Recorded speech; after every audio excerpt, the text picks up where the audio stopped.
The sun had barely risen over the Appalachian foothills when he felt the weight of the chains again, cold against his wrists, biting into the skin that had already endured years of labor and abuse. The plantation stretched along the valley like a painted backdrop, fields of tobacco and corn shimmering under frost, the morning mist curling along the edges of the forest as if the mountains themselves were watching. He had been born into this life, a child of the earth and its chains, taught early to obey, to bend, to survive the lash with no sound louder than a muffled breath. The overseers called him docile, compliant, but inside, a storm had been gathering for years, a quiet reckoning shaped in stolen moments of thought and anger. The morning began like every other. The overseer's voice cut through the chill, snapping commands that made the men and women in the fields flinch. His companions moved with practiced rhythm, bending backs, digging, planting, pruning, their fingers raw and blistered. He worked silently, eyes scanning the tree line at the edge of the plantation, imagining freedom on the other side. Rumors spoke of the mountains, vast, untamed, dangerous, but alive with the promise of escape. He remembered the stories whispered at night by older slaves, tales of runaway men and women who vanished into those peaks, never to be found. To dream of it was treason, yet hope persisted, quiet and defiant. By midday the sun glared down mercilessly, turning sweat into grime along his neck and face. The overseer came around again, cruel eyes darting, whip coiled in hand. The snap of leather against air made the blood in his veins thrum. Another man had faltered, fallen behind, and the punishment was swift, a public display meant to remind everyone of their place. He clenched his jaw, suppressing a reaction, the anger burning hotter than any sun. Every lash, every barked order, only cemented a resolve he had nurtured for years. He would not be a story the overseers told. He would write his own. The incident came suddenly. A cart tipped over along the narrow path through the fields, spilling grain and drawing curses from men and overseers alike. In the chaos, his chance arrived. The overseer's attention was momentarily elsewhere, focused on yelling at someone else. Heart-hammering, he slipped toward the edge of the property, toward the mist-draped forest that promised salvation. The air smelled different there, sharp and alive, thick with pine and wet earth. The chains clinked faintly against his legs, but he did not stop. He did not look back. Behind him, the plantation erupted into noise. Shouts, dogs barking, the pounding of boots. The overseer realized the theft of obedience too late, fury and fear mingling in his eyes as he shouted for pursuit. He had expected compliance, not audacity. But the mountains did not fear him, and the trees did not yield. He sprinted, every muscle screaming, lungs burning, yet the forest swallowed him with astonishing speed. Low branches whipped against his face, roots snagged at his ankles, but he pressed onward, driven by the singular thought of freedom. Hours passed, or perhaps minutes. Time was a distorted thing when one was running for one's life. The sound of pursuit faded as darkness began to settle over the forest, but he did not stop. He kept moving, listening for the faintest indication that they might have found him, that the dogs might be near. Hunger gnawed at him, but fear gnawed harder. Sleep was impossible. The forest demanded all of him, every sense alert, every thought focused. He stumbled across a shallow stream and drank greedily, the water cold and pure, washing away the sweat and blood from minor scrapes, giving him a taste of life he had almost forgotten. As night fell, he found shelter beneath a rocky overhang, the stars above untainted by the smoke of plantations or the chatter of towns. The mountains loomed dark and immense, and he felt for the first time the full scope of what he had entered. This wilderness did not bend to anyone. It offered no comfort, no certainty. Yet it offered freedom. Freedom was a cold and demanding companion, but it was the only one who could not be chained. The first few nights were brutal. Wolves howled at a distance, shadows moved in the periphery of vision, and hunger sharpened every sound. He scavenged, learning quickly which roots were safe, which berries might nourish, which water could sustain him. Every encounter with the wilderness was a lesson, sometimes cruel, sometimes absurdly generous. A fallen bird, a cache of nuts hidden in a hollow tree, a stream rich with fish. Each moment was a test, and he passed through them with the clarity of someone who had nothing left to lose. He was not entirely alone. Whispers of other runaways reached him, men and women who had survived the chase, who had learned the secret language of the mountains. At first they appeared like ghosts, eyes gleaming in the dark, silhouettes fleeting. They taught him survival and caution, shared knowledge of paths, traps, and the dangers of the lower valleys patrolled by slave hunters. He learned quickly the mountains were not just terrain, they were alive with rules, alliances, and unwritten laws that were older than any plantation or master. Over weeks he transformed. He shed the man who had trembled under whips, who had counted lashes as markers of days past. He became a shadow, moving with the ease of a creature that belonged to no one. He learned to track hunters as easily as he had once been tracked, to set traps that could maim or kill, and to vanish at the sound of pursuit.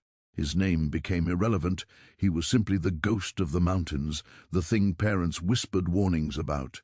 Tales began filtering back to the valleys, carried by those too afraid to enter the woods themselves. The first encounter with hunters was a blur of fear and cunning. A pair of men, armed and arrogant, assumed they could chase down a lone fugitive. They did not expect the forest to be an accomplice. They did not expect roots to trip them, low-hanging branches to bruise their faces, and stones set as traps to twist ankles and shatter bones. When he struck, it was swift, precise, and mercifully necessary. The hunters were incapacitated, terrified into submission. They fled with stories that spread like wildfire. The mountains had a guardian, a shadow, a man who could not be caught. By winter, he had built rudimentary shelters, learned the patterns of wildlife, and grown attuned to the rhythm of the mountains. He moved through valleys and ridges, leaving subtle warnings for those who might pursue him, hints of his presence that fed legend. Settlers who ventured too far returned with tales of eerie calls in the night, footprints too large for any known man, and traps that seemed to spring from nowhere. Fear became his ally, the forest his fortress. In moments of solitude, he reflected on what he had left behind. Families separated by chains, face bruised by lashes, dreams deferred for survival. These memories were never far from him, yet anger and pain had hardened into a resolve that could not be shaken.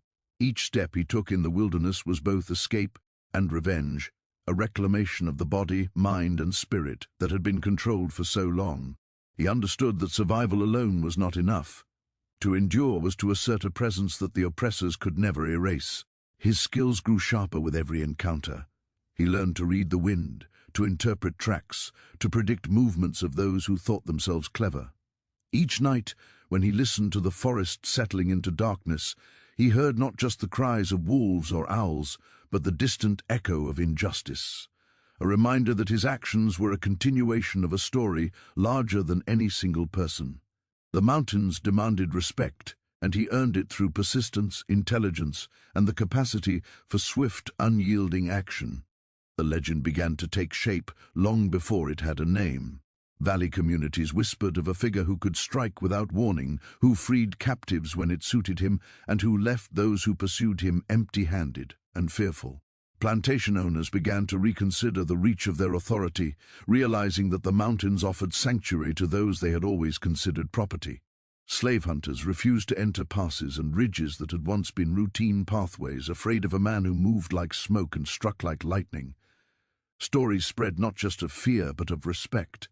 He was becoming more than a man. He was becoming a symbol. By spring, he had learned the full extent of his freedom. The mountains provided both sanctuary and instruction, teaching him the art of patience, the necessity of cunning, and the value of observation. He understood that he could not confront every injustice, that violence had its betes, but he could manipulate perception, becoming larger, more terrifying than any single mortal could justify. The landscape itself was his ally, the trees his sentinels, the rivers his roads. Every element worked in concert with his survival instincts, honed through years of oppression and months of wilderness immersion. The first rumors of bounty reached him then, carried on the wind through town and tavern whispers. Men spoke openly of the price on his head, confident in the reach of law and wealth. But he had become something that law could not touch, something untethered to property lines, to patrols, to expectations. Charleston may have called him a fugitive, but the mountains knew his name, or rather, they knew his presence, and that was enough. By midsummer, the man who had once been a slave now moved through the South as both legend and shadow.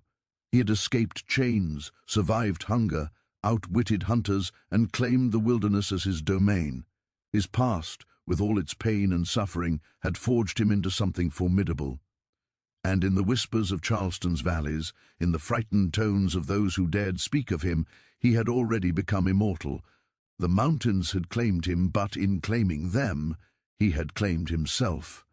The mountains were a harsh and indifferent teacher, but they offered freedom the plantation had never known.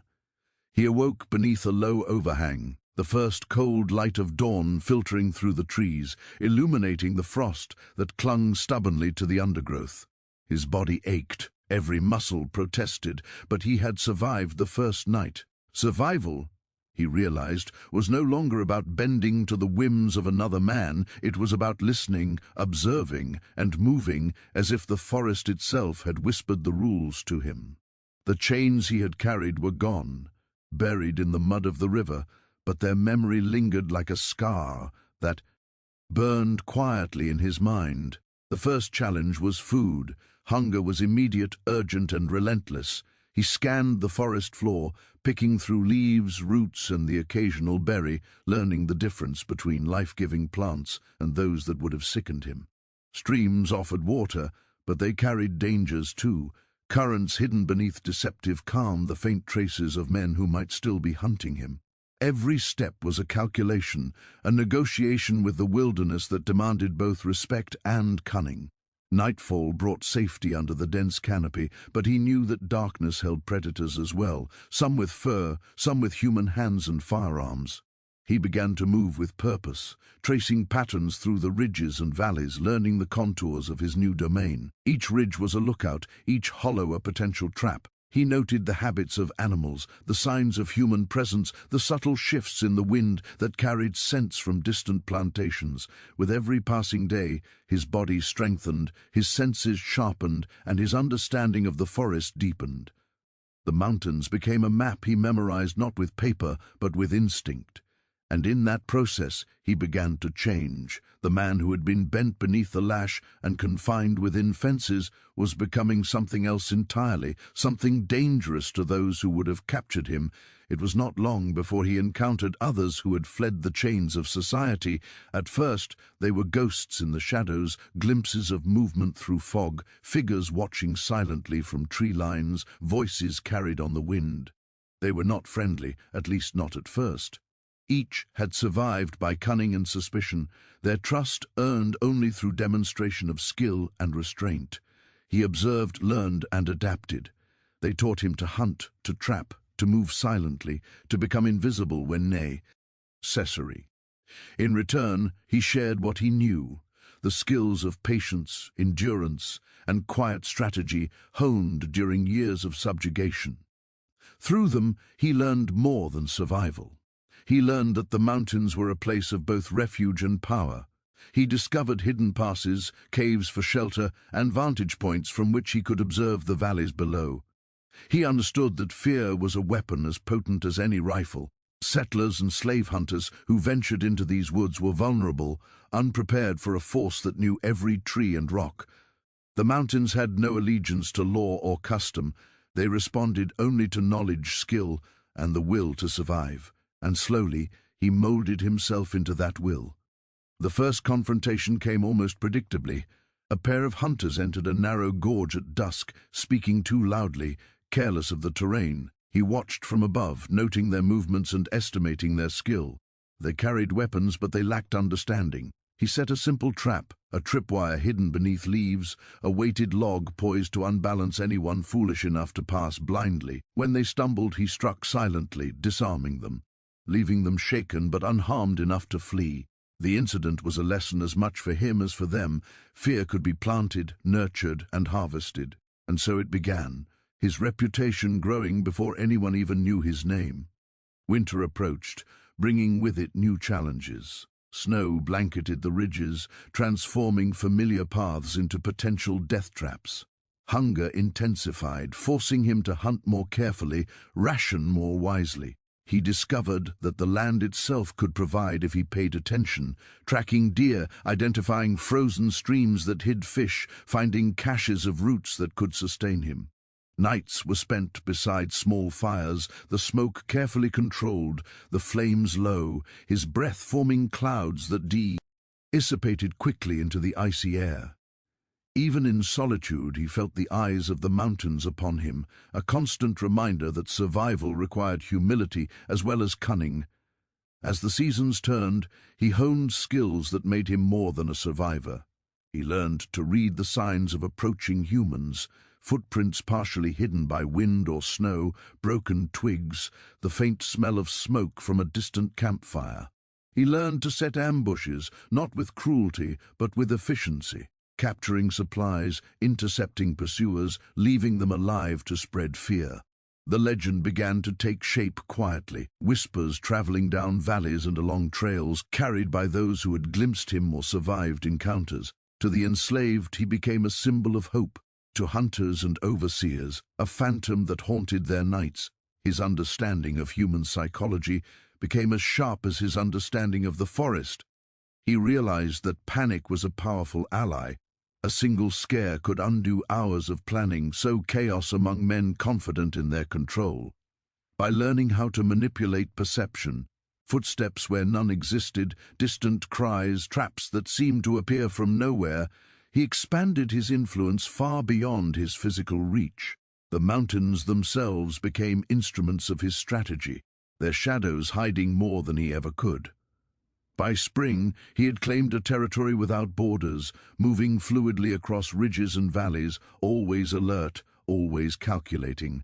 He encountered small groups of escaped slaves seeking refuge, guiding some to hidden shelters, warning others of dangers.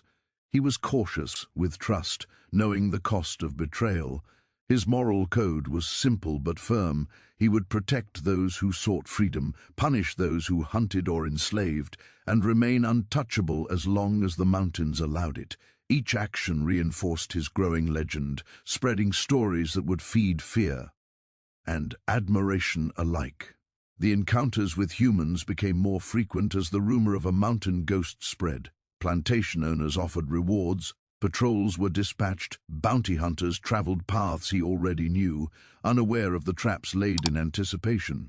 When they came too close, he reacted with precision, removing their supplies, frightening them, or simply disappearing before they could identify him. He did not seek unnecessary death, but he had no hesitation when survival demanded it. Stories of hunters lost, terrified, or inexplicably wounded began filtering back to the towns. The legend of the mountain man grew faster than anyone could control, a specter of both fear and awe. During one intense encounter, a small patrol underestimated the terrain. Snow and mud slowed them, his traps immobilized them in silence. He appeared above them like a shadow, a figure carved from the very rock and fog. His eyes reflected nothing of fear, nothing of mercy. The men fled into the forest, leaving behind coats, rifles, and pride shattered beyond repair. The tale of the encounter reached Charleston, whispered over supper tables and in taverns, growing with each retelling. He remained unnamed, faceless, but omnipresent, a figure who could not be contained by laws, fences, or guns. By summer, he had established routines, scouting, hunting, shelter maintenance, and careful observation of human movement below. He understood that time was an ally. The longer he survived, the more untouchable he became. His physical transformation was evident, muscles toned by climbing and carrying, reflexes sharpened by constant vigilance. His mind had grown equally formidable, attuned to strategy, psychology, and the subtle manipulation of fear. He was no longer the boy who had trembled under lashes. He was a force shaped by the mountains themselves. The stories that spread were not uniform. Some spoke of a man who freed captives, a hero to those who suffered. Others whispered of a demon, a vengeful shadow who punished with an unseen hand. Both were true in part, but incomplete. The man had survived, But he had also become larger than life, a symbol that could not be confined to the narrow definitions of right and wrong. In the valleys, mothers whispered his name to children, not knowing if he would save or scare them, but aware that he existed as a reckoning. In quiet moments he reflected on his transformation. He thought of the plantation, the chains, the overseer's whip, and the lives constrained by fear. He understood that survival in the mountains was only part of the story. To endure meant mastering perception, controlling narrative, and embracing the power the mountains conferred. He had become both legend and man, a being feared and respected, untouchable yet inextricably bound to the land that had made him. By the end of his second year in the mountains, the mountain ghost was no longer just a rumor. Hunters dared not enter certain passes, slave owners consulted maps with a wary eye, and escaped slaves looked toward the peaks with hope and caution. He had established a domain where he alone determined the rules, where fear and skill combined to create survival and influence. The valleys below might attempt to impose law, but he had learned that law meant nothing in the wilderness. Nature and knowledge were sovereign, and he had mastered both. Even as he moved among the ridges and streams, he remained aware that legend could become a burden. Recognition, even by rumor, carried risks. But he balanced this awareness with careful strategy. Each encounter was calculated, each observation noted, each trap laid with meticulous precision.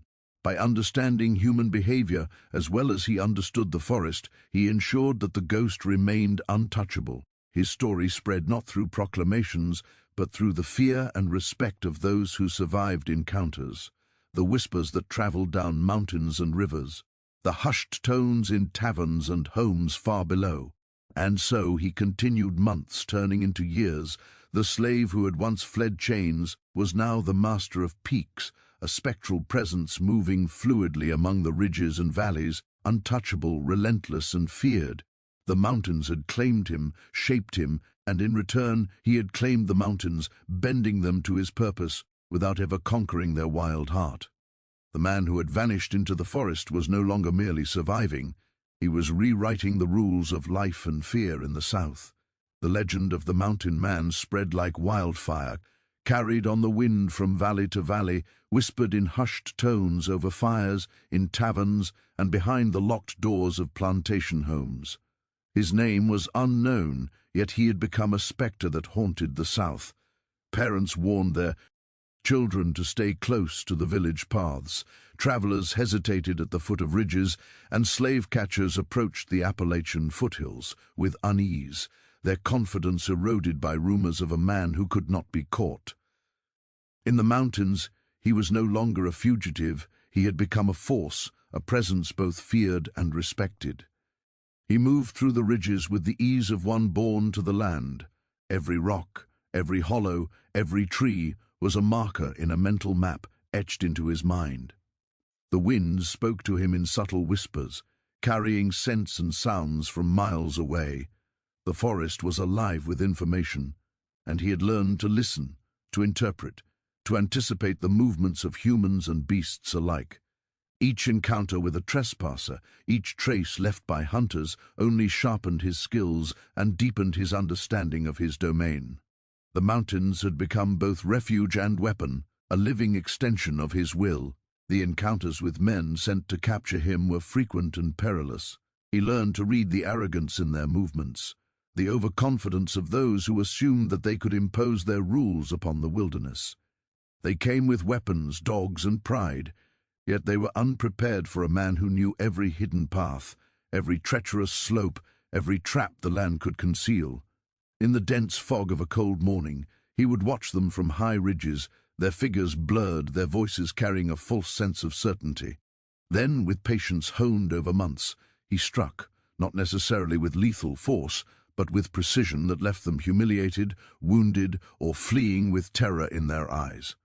One encounter remained etched in his memory, a confrontation that would become part of the whispered tales circulating through the valleys. A band of hunters, emboldened by reward and arrogance, entered a narrow gorge, laughing and taunting each other over the prospect of finally capturing the elusive mountain man. He observed from a hidden ridge, noting their missteps, the careless way they disturbed the underbrush, their laughter carrying like a bell through the trees. The moment was perfect.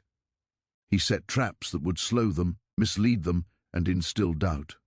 Rocks poised to fall, branches bent to snap, footprints misdirecting, each element carefully orchestrated. When they realized they were ensnared, panic replaced confidence. By the time they reached the base of the gorge, they were exhausted, frightened, and vulnerable. He appeared only briefly, a shadow moving with impossible speed, their rifles useless against a ghost who vanished as quickly as he had appeared. News of such encounters spread with astonishing speed. Plantation owners exchanged letters, tavern talk became urgent and anxious, and slave catchers hesitated to enter the very forests they had once patrolled without thought. He had transformed the mountains into a psychological battlefield. Fear had become as powerful a tool as skill or weaponry. Stories of his prowess grew with each retelling, exaggerated in some versions, subdued in others, but always leaving the listener with a sense of dread. He was the phantom of the Appalachians, a man who seemed to know everything before it happened, striking without warning and vanishing without trace. Among the enslaved population in the valleys, his reputation carried a different weight. He was a symbol of hope, a reminder that escape and resistance were possible. Tales of him reaching into the lowlands to free captives circulated carefully, passed in whispers that authorities would have punished if overheard. He was not a myth. He was an embodiment of possibility, the proof that control could be challenged. His interventions were rare but precise, leaving those freed with instructions, advice, and warnings sharp-ing, a network of quiet defiance that no overseer could easily dismantle. He was a savior, a rebel, a force that reminded the enslaved that the mountains offered sanctuary and that the world was not entirely their masters. Yet he was not merely a savior. To those who pursued him, he became something darker, a terror that punished cruelty with swift and uncompromising precision. He had witnessed the brutality of the plantations, the cruelty inflicted upon men, women, and children, and he carried that memory as a guide for action. His moral code was not simple. He did not kill recklessly, nor did he seek vengeance for every slight. But he understood justice in a language shaped by oppression, and he acted decisively against those who perpetuated it. His encounters with hunters, overseers, and bounty seekers were calculated, precise, and unflinching. Each engagement reinforced his reputation, solidifying the fear that would allow him to operate unchallenged. The transformation he had undergone was as much mental as it was physical. Years of labor under chains had built endurance, patience, and observation. Months in the wilderness had honed agility, cunning, and strategic thinking. Now he moved like a predator through the valleys and ridges, blending into shadows, anticipating movements, manipulating perception. His silhouette in the fog, the sound of his footsteps on hidden trails, the sudden disappearance from sight, all contributed to a legend that grew larger with each retelling.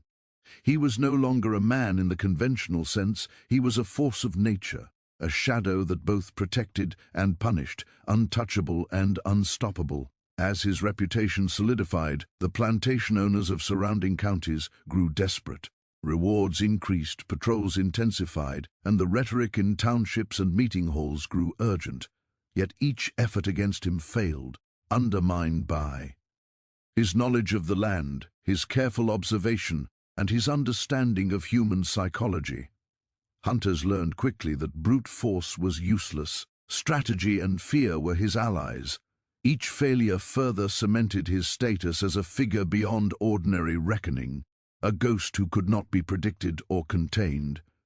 He became a cautionary tale in the very society that had tried to enslave him.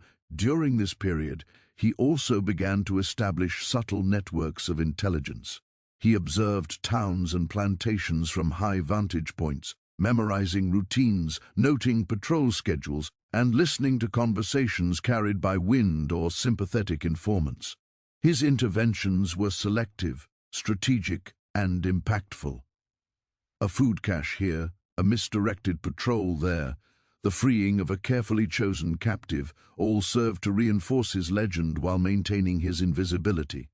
In this way, He exerted influence far beyond the ridges he called home. Charleston and surrounding counties felt his presence without ever seeing him, a psychological reach that extended miles beyond his physical movement. Encounters with hunters became increasingly sophisticated. Some attempted to employ deception, planting false tracks or leaving supplies as bait. Yet he was patient, watching, learning, and turning their tactics against them. When he struck, it was always with precision, ensuring the outcome advanced his survival and reinforced fear. One patrol, confident in their preparation, found themselves ensnared in an ambush designed not to kill, but to disorient and humiliate. They fled in confusion, their reports carrying exaggeration and dread that only magnified his reputation. The psychological impact of these victories was as potent as any physical triumph, and he understood this fully. The valleys themselves began to change in response to his presence. Plantation owners exercised caution, moving more slowly, delegating tasks more carefully, and speaking in hushed tones about the mountains they had once dismissed. The enslaved population looked toward the peaks with hope, learning to navigate small risks and act with discretion. Rumors of the mountain man's deeds circulated carefully, shaping behavior, instilling caution, and inspiring bravery where possible. His influence, though unseen, altered the rhythm of life across counties. Charleston and the surrounding areas were subtly transformed, their social order destabilized by a single, uncatchable man. Through all of this, he maintained solitude. Trust was measured, and contact with others remained fleeting, calculated. He observed human behavior with the detachment of a predator, studying weaknesses, anticipating moves, and always preparing for contingencies. His moral code, honed in chains and refined in wilderness, guided each action. Protect the oppressed, punish the cruel, and maintain freedom at all costs. The mountains were his sanctuary and his tool, their knowledge inseparable from his own skill. To confront him was to confront not a man, but a system he had mastered. As years passed, the legend became inseparable from reality. The mountain ghost, the phantom of the Appalachians, inspired both fear and admiration. Hunters spoke of impossible encounters, of sudden appearances and disappearances, of traps and misdirection that defied logic. The enslaved whispered of salvation, of guidance, of a protector unseen but ever present. The South, so reliant on order and hierarchy, could not reconcile the presence of a force that ignored both. He had become an idea, a symbol of both vengeance and hope, a living embodiment of freedom itself. Even as his legend grew, he remained human, shaped by hunger, pain, and the scars of past abuse. Nights were spent in reflection, remembering the chains, the lash, the cruel faces of those who had tried to define his life. But he no longer trembled at authority. He had become authority in a domain that recognized only skill, patience, and understanding. The mountains had forged him, refined him, and amplified him. He was no longer merely escaping. He was asserting, claiming, and reshaping the world around him in subtle, unstoppable ways. By the time the valleys whispered his story in every tavern and field, he had become more than a man. He was the embodiment of defiance, a testament to the power of knowledge, patience, and will. Every hunter who failed, every patrol that retreated, every story passed down in fear or hope cemented his legend further. Charleston and surrounding counties might not have known his name, but they all knew the story. A man had escaped chains, vanished into the mountains, and returned not just alive but untouchable, a force that could not be contained. The mountains had given him refuge, but they had also given him purpose. He understood that his survival alone was insufficient. His presence had become a message.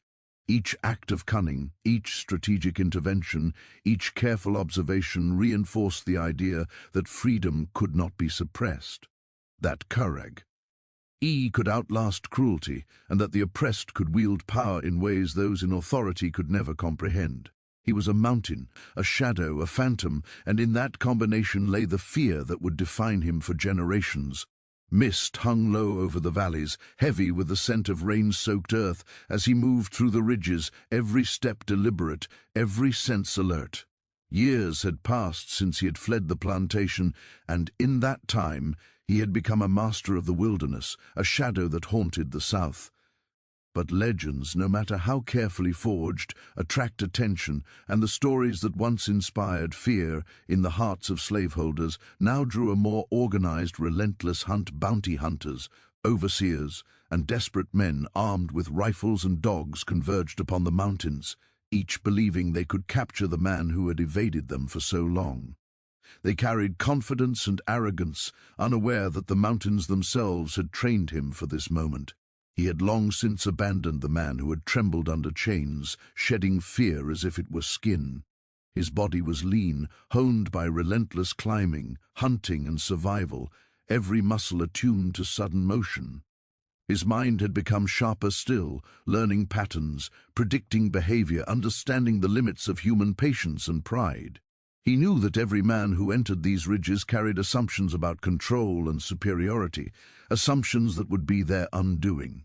And yet, he understood something more subtle. The hunt was not just about survival, it was about legacy. Every move, every encounter, every narrow escape would feed the stories that had begun to echo through towns and plantations. The first wave of hunters arrived at dawn, their horses snorting in the cold, their boots crunching against frost-hardened leaves. They moved in small groups, their eyes scanning the shadows, confidence, unwavering. But the mountains had eyes of their own. He observed from high above, perched on a rocky outcrop where the fog coiled like smoke around ancient trees. He saw the patterns in their movement, the way they trusted open spaces, the blind spots in their formation. He noted the intervals between them, the way their dogs strained at leashes and whined at unfamiliar scents. Patience had taught him that fear could be cultivated, that even the bravest of men could unravel if uncertainty crept in at the right moment. He set traps with precision, using the natural contours of the land to his advantage. Loose rocks poised to roll, tripwires camouflaged beneath leaves, false trails designed to mislead. When the first hunters stepped into his design, the results were immediate. A scream echoed through the valley as one man tripped, falling awkwardly into a concealed pit, partially covered with brush. Another stumbled into a thicket of jagged roots, scratches and bruises marking the start of panic. The dogs barked and whined, sensing danger that their handlers did not yet understand. From his perch, he watched with a detached focus, waiting for the moment when fear would replace arrogance, when hesitation would sap their confidence, and when the mountains would reclaim their dominance. By midday, chaos had spread through the hunters' ranks. Confusion and fear were infectious, and one by one they abandoned their initial plan, retreating into smaller groups, calling out to each other in desperation. He did not give chase. The forest and mountains themselves were the weapon, and he allowed nature to complete what his skill had begun. Every step they took further into unknown terrain amplified uncertainty, and their collective panic carried like a tangible weight, pressing down on their morale. He understood that the mind could be broken as effectively as the bee. Odie, that terror could accomplish what force alone could not. Night fell, and he moved silently among the ridges, leaving subtle marks of his passage, displaced leaves, faint footprints, slight disturbances in the undergrowth that hinted at his presence without revealing his exact location. These signs would mislead the hunters in the days to come, keeping them off balance, unsure whether he was advancing, retreating, or watching them from an unseen vantage. The mountains had become a labyrinth, every ridge and hollow a tool, every shadow a weapon. He was no longer merely surviving, he was orchestrating a narrative that turned the hunters' pursuit into their own undoing. Word of the hunt spread through the valleys. Plantation owners grew anxious, sending letters demanding results, increasing the bounty, and urging patrols deeper into the mountains. But with each failure, the legend of the mountain man grew. He was described differently by those who had glimpsed him, a ghostly figure, impossibly fast, almost inhuman, a savior to some, a nightmare to others. He had become more than a man, he had become an idea, a symbol of defiance that no chains, no law, no rifle could contain. Despite his growing fame, he remained deeply aware of human weakness.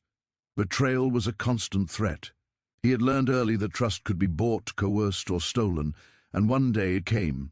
Someone from his past, perhaps a former slave coerced with threats or bribed with the promise of freedom, revealed details of his movements to those hunting him.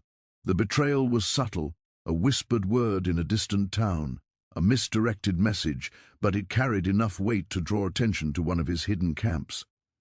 He recognized the signs immediately: subtle changes in the forest, the faint scent of smoke on the wind, the unnatural quiet of the valleys below. He did not panic. Instead, he adapted, turning the betrayal into an opportunity. He left subtle clues to mislead, shifting his movements through the mountains in patterns that would confuse and disorient those seeking him. When the hunters arrived at the abandoned camp, they found carefully staged signs of his presence, but no man to be captured. Food was moved, traps left slightly visible, footprints designed to mislead. Every mistake they made reinforced the legend, every panic-stricken retreat added to the mythos. Even in betrayal, he remained untouchable. But the hunters grew desperate, bringing more men, more weapons, and more determination. The chase became relentless, a test of endurance, skill, and wits. Snow began to fall, obscuring paths and erasing tracks, but also creating hazards. He moved with instinctive understanding, navigating treacherous slopes, frozen streams, and hidden ravines with the confidence of one who had become inseparable from the mountains. The wilderness was no longer just a refuge. It was a partner, a collaborator, a teacher that had forged him into the most feared man in the South. One evening, as the hunters pressed through a narrow canyon, he orchestrated a decisive ambush. Rocks tumbled down from above, creating chaos and scattering the men. He appeared briefly, a silhouette in the fog, his movements precise and terrifyingly swift. A single rifle misfired, a horse bolted, and panic consumed them. Some fled, abandoning equipment and pride. Others hesitated, paralyzed by fear. He did not pursue every man. He allowed the forest itself to serve justice. By the time the night ended, only stories remained, carried by the surviving hunters whose terror ensured that word of the mountain man would continue to grow. In the aftermath, the mountains fell silent once more. Snow covered the trails, masking his movements. Streams carried whispers of the hunt, but none of his presence. He moved carefully, observing the results of his strategy, noting the effectiveness of each trap, the reactions of those who had come close. He understood the importance of legend. The fear he inspired was as valuable as any tactical advantage. By becoming larger than life, he ensured that the next wave of hunters would hesitate, uncertain of what awaited them in the wilderness. Among the enslaved communities below, his influence became even more profound. Those seeking escape were guided subtly toward hidden passes, aided by the quiet knowledge he left behind. Tales of his deeds inspired courage, instilled hope, and fostered resistance in ways that patrols and overseers could not anticipate. He was a phantom of liberation, a man who had transcended survival to become a symbol, a living embodiment of the possibility of freedom. Yet even as he navigated the mountains and orchestrated his legendary presence, he carried with him the memory of betrayal, of the chains he had once worn, and of the cruelty he had endured. These memories were a constant guide, sharpening his sense of justice and ensuring that his actions were deliberate, precise, and unrelenting. He understood that his survival was not merely personal, it was a statement, a challenge to the systems of oppression that sought to control lives, bodies, and futures. Over time, the hunters ceased to pursue him openly. The risk, the fear, the unpredictability of the terrain, and the ghostly reputation of the mountain man created a boundary that the South was unwilling to cross. They spoke of him in whispered tones, a cautionary tale for their children, a reminder that even the most controlled societies had corners of freedom and defiance that could not be tamed. And in this silence, he thrived, moving through the mountains with the assurance of one who had become inseparable from the land, one whose legend would outlast any attempt at capture. The years passed, and the man who had once been a slave became a phantom, a mountain god, a figure both feared and revered. His interventions were selective, his appearances fleeting, his influence profound. The forest, the ridges, the hidden valleys all became extensions of his will. He was untouchable, uncatchable, and unforgettable. To those who sought him, he was a nightmare. To those who needed him, he was hope. And in that delicate balance, he found purpose, identity, and, in a sense, peace. Though his fate remained uncertain to the south, the mountains had claimed him fully. He had escaped chains, defied pursuers, and transformed from a hunted fugitive into a legend. His story became part of the oral history of the region, whispered in fear and admiration, passed down through generations as a symbol of resistance, cunning, and the unyielding desire for freedom. The man was gone, perhaps forever, but the shadow he cast over the valleys, the rivers, and the settlements lingered, a reminder that defiance could not be chained. The story of the escaped slave who became the most feared mountain man reminds us that freedom often comes at the cost of solitude, cunning, and relentless vigilance. It is a testament to the human spirit's capacity to endure, adapt, and transform even in the face of relentless oppression. His legend lives on not just in the tales of terror or hope, but in the understanding that those denied their rights will find ways to reclaim them, leaving marks on history that cannot be erased. The mountains witnessed his struggle, and the South could not forget it, even generations later. Thank you for watching Buried Stories, where we uncover forgotten, haunting, and powerful tales of America's past. If this story moved you, please like the video, subscribe to the channel, comment your thoughts, and share it with anyone who values untold history. Stay connected with us for more dark and fascinating chapters that history often tried to hide. Reach out, send your story suggestions, and dive deeper into the truths buried across the South and beyond. Here at Buried Stories, we bring the past to life so it can teach, haunt, and inspire the present.